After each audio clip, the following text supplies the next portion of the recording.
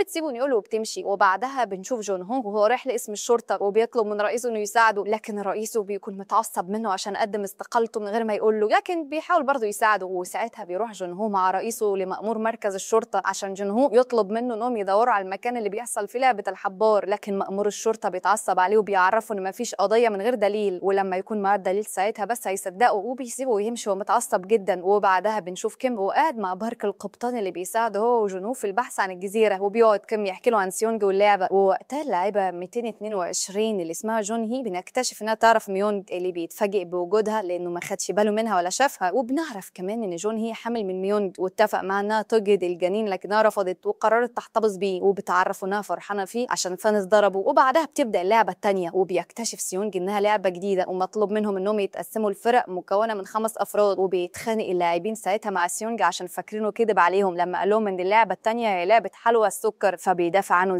001 وبيقرر يكون في نفس فريقه، وبيكون معاهم جونج بي ودايهو، ووقتها بيكون ناقصهم شخص واحد بس، فبيتفاجئوا بجون هي بتطلب منهم تنضم لفريقهم لانها حامل ومحتاجه المساعده. وفي نفس اللحظه دي بيعاني اللاعب يونج سيك عشان ما حدش راضي يدخله الفريق، وده لان معاه مامته العجوزه، فبتطلب منه مامته انه يسيبها ويلحق ينضم لاي فريق، لكنه بيرفض يسيبها لوحدها. وفي النهايه بيلاقوا فريق ناقص وبينضموا ليه، وبعدها بتبدا اللعبه بعد ما اكتملت الفرق، وبيعرفهم الموظفين اللعبه هتتلعب ازاي، وبيقول لهم ان في 5 العاب مصغره كل واحد من الفريق هيلعب لعبه منهم ولازم يفوز فيها عشان يقدر يخلي فريقه يكسب، لكن رجلهم هتكون مربوطه ببعض. وبيبدا الخوف يبان على الكل، هم شايفين بعض الفرق بتفشل وبيتعرضوا للموت بطلقات الرصاص، وبيجي الموظفين ياخدوا اللي ماتوا في توابيت، وساعتها نيول لما بتلاقي حد منهم لسه فيه الروح بتضربه بالرصاص في راسه. وبعدها بيجي دور باقي الفرق، وبيقدر يونج سيك يخترع طريقه ذكيه للمشي وهي المشي بشكل عكسي عشان يخلي سرعتهم اسرع وما يضيعوش وقت، وبتقدر يونج سيك تنجح في لعبتها بالرغم من ان الكل كان شاكك فيها انها تفشل عشان عجوزه، وبيقدر فريقهم انه يكسب. والفريق الاخير بيكون فريق سيونج، ولعبه ورا الثانيه بينجحوا فيها، لكن 001 بيفشل في اللعبه بتاعته مرتين وبينهار وقتها وبيفضل يضرب في نفسه، فبيحاول سيونج يهديه وبيشجعه لحد ما بينجح فيها، وبيقدر الفريق كله انه يكسب، لكنهم بيتصدموا ان الفريق اللي كان قبلهم خسروا وماتوا. وبعدها بنشوف 2 من الموظفين وهم بيتهجموا على نيول في غرفتها ومتعصبين منها عشان بتقتل الجثث بطريقه غلط وبتخلي اعضائهم غير صالحه للبيع، وبتحاول انها تضربهم وتهرب منهم، لكنهم بيمسكوها وبيعوروها بالسكينه في وشها وبيهددوها انها لو غلطت الثانيه هيقطعوا لها صباعها. وبعدها الموظفين بيبلغوا اللاعبين ان المبلغ اللي جمعوه من اللعبتين بقى 20 مليار وان، فبيتضايق كل اللاعبين من الرقم عشان صغير بالرغم من ان مات في اللعبه الثانيه 110 لاعب، فبيعرفهم الموظفين انهم يقدروا يصوتوا تاني على تكمله اللعبه او ايقافها، وبيبدا 001 بالتصويت، والمره دي بيختار ان اللعبه تقف، اما يونج سيك فبيكون موافق انهم يكملوا اللعبه، وده بيخلي مامته تتصدم منه، وبيلاحظ 001 ان في ناس كتير عايزه تكمل اللعبه بالرغم من موت ناس كتير قدام عينيهم، وبيتعصب عليهم وبيسالهم ازاي لسه عايزين يكملوا اللعبه، وبينتهي التصويت وبيكسب الراي اللي عايز يكمل، وبيحس وقتها يونج باليأس. وبعدها بيحاول يونج سيك يصالح مامته وبيعرفها انه اضطر يختار انه يكمل اللعبه عشان ديونه كتيره جدا ولازم يسددها، فبترد عليه مامته بحزن وبتقول له ان ممكن حد منهم يموت في اللعبه الثالثه، ووقتها بيحاول جونج بي انه يصالح سيونج وباقي فريقه عشان يختار انه يكمل اللعبه، وبيعرفهم انه محتاج يلعب اللعبه الثالثه عشان لما اللعبه تقف يكون معاه فلوس كتير يسدد بيها ديونه، فبيرد عليه سيونج وبيعرفه انهم ممكن في اللعبه الثالثه يضطروا يقتلوا بعض، ووقت النوم بيأمن سيونج فريقه عشان خاف وقت النوم اللاعبين يقتلوا بعض زي ما حصل قبل كده، ووقتها بيكون